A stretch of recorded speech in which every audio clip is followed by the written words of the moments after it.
Let's talk about the tactical reload.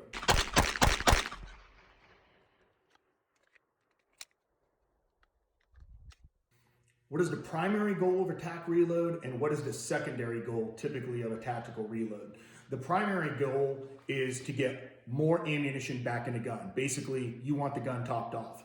But the secondary goal is very important as well, and that means you're taking whatever ammunition you pull out of the gun and you're retaining it for a later date, especially if you're running something like a single stack, whether it be a 1911 and or a Glock 43, you might be pocket carrying your spare mag, which is a tac reload if there's a lull in a gunfight, and it's also your speed reload as well. So we know that in those particular cases, we are limited in capacity. So primary objective, more bullets in the gun. Secondary objective, let's hold on to whatever ammunition comes out of that gun.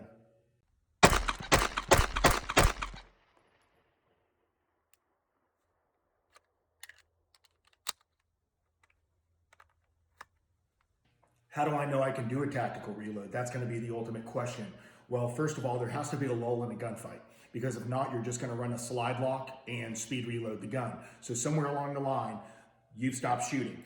After you stop shooting, generally, to alert, should you do this or should you not, we have an old adage, which has been taught for a long time, which is I fire at the bad guy, I assess do I need to shoot him again, I search and assess the area, and then I top my gun off. It spells fast because we do it as fast as we can. The reality is that he still could be a threat down on the ground, which is why we do another evaluation. We're scanning and assessing, and it's not just for additional bad guys, it's for cover and concealment, positions of advantage that we could find ourselves in that we may need to get to right now in the event that another gunfight starts. And then of course, if we know we're running low on ammo and we have an opportunity, then we need to get more bullets in the gun.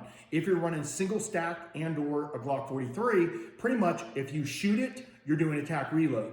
If you're running a high cap gun, then that may not be the case. So if we only fire a few rounds out of the gun, you may not need to do a tactical reload. So typically we need time and opportunity, time in which to do it, opportunity being some form of cover and concealment if we can get to it. How do I evaluate whether or not I should do a tac reload?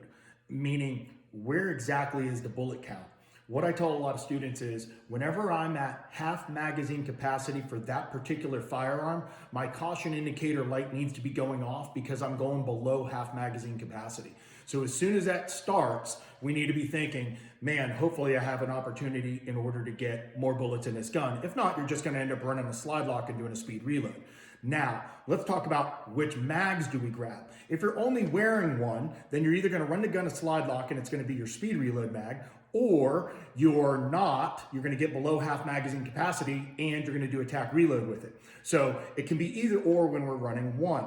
However, when we're running multiple magazines on us, then we grab the rearmost magazine or the slowest or the most awkward magazine, because what we're trying to do is keep good and full ammunition closest to having to do a speed reload, meaning I don't want to be reloading off of a partial. So for me, my hand comes in, I roll the mags towards the back, I grab the rear one, and then of course, this mag's out, this mag's in, and then I come back and I can index thumb and then move this over and slide it right in. So we can utilize the thumb to find that slot and get the magazine back into where it needs to be. Now, what if you make a mistake? You grab a forward one, and then of course you're like, oh crap, man, I really screwed up. Don't go put it back. Get more bullets in the gun, which we've already said is the priority. And then don't put this one in the forward pouch. Move this one into a forward position and then get this one back into a rear position and fix the problem before it gets any worse.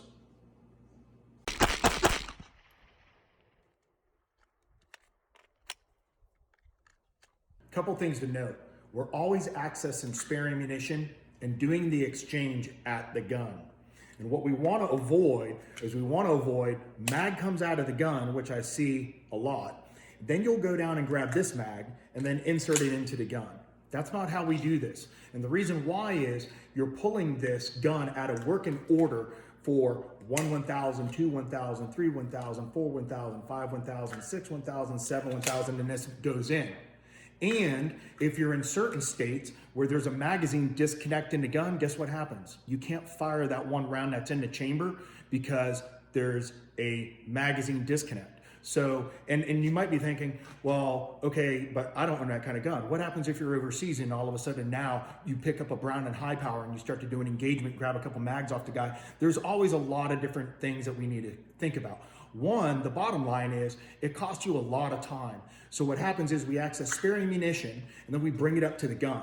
And this is the old Raiders of the Lost Ark when Indiana Jones is sitting there and he's got the gold, that gold little like pygmy looking thing. And then of course he's got the bag of sand. So I've got the gold and the bag of sand. So I bring this up and the exchange happens right here. I move my finger over so it looks like this. I catch, it's out, new one's in, and then I get low back on the magazine again so I can feel it go right back into my pouch. So it doesn't take a lot of time in order to do a proper tack reload, but what we want to also pay particular attention to is this finger placement. A lot of guys grab the mag like this and then they start to kind of catch in here and then they roll it around and it's all loose. We don't want to do that unless we absolutely have to. So our finger, we also don't want to grab low, because when we grab low and we try to catch this, we don't get much of a purchase on the magazine coming out. So what I'm trying to do here, or what I'm trying to show you, is finger stays high on the magazine like this. And then I catch the majority of the magazine. So I'm here, catch the majority of the magazine right here, and then I insert. Now, I have seen where you start running into like Glock 45s, 10 millimeters, things of that nature, where people just can't put that much material, meaning two magazines, in their hands at the same time. Some people are just not used to holding on to big things. But with that said, we can then modify a technique where we come in between the two fingers here. I drop, form an L, rotate, seat.